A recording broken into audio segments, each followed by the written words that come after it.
You'll notice that your weapons have an upgrade as well. Oh, you ran out of lives.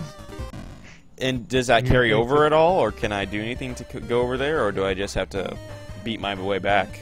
You'll have to beat your way back. Back to square one. One of the interesting things about this is there's no real sense of progress on a data side. Like, you don't unlock anything that helps you.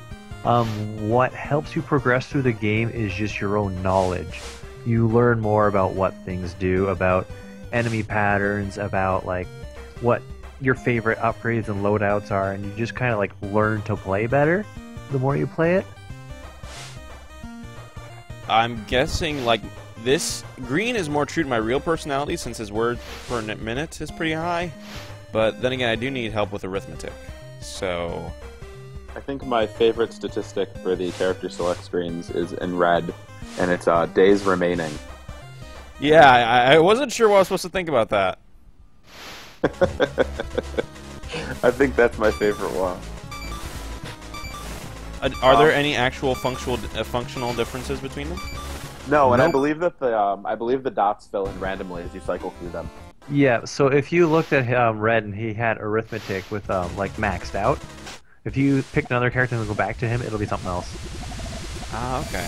They have the same balance of stats. They all have 10 stats distributed among their 4 attributes, but they're randomly allocated. And so they don't affect gameplay at all. Oh, okay. I was about to say. Do nothing. Yes! It's more a tongue-in-cheek nod to, like, games where, you know, you're trying to pick the best character, but none of those stats really mean anything, which is why I love it. Earn the Pacifish awardment to unlock this. So, what is it weird having achievements, like official achievements now, not just awardments, and along with regular achievements? Well, I think we are obligated to make sure we note that on the PlayStation version they're called trophies. Trophies! But yes, on Steam they are achievements.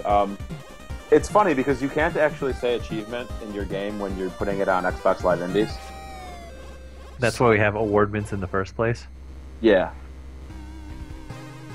But it was cool to try and figure out which ones we wanted to make actual achievements and/or trophies, because we have so many of them that we had to pick the ones we thought best represented what players would gravitate toward, or maybe, you know, would have fun doing.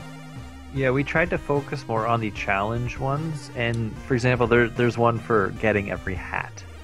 That's not really skill-based, it's just a persistent thing.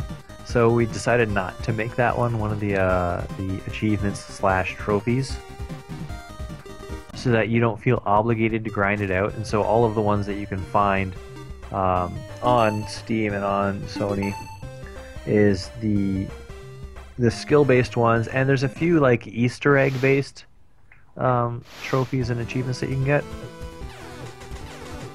What advice would you give to beginning developers?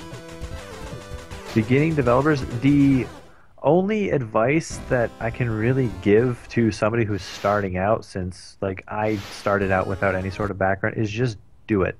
That's all there is to it. It's just, you want to, if you have a coding background or not, Google search some tutorials for game development, pick a tool that seems appealing to you, and then just screw around for hours, days, weeks, months, years. You get better at it eventually. Like, I've been doing this since I was probably 19, I think, and like everything I've made prior to this game was not good, but it's all a learning experience. And once you start to get a little bit of a, I guess, a little wet behind the ears, or is that the right expression? Once you get a bit behind under your belt, so to speak, you're able to create functional games, even if they're not particularly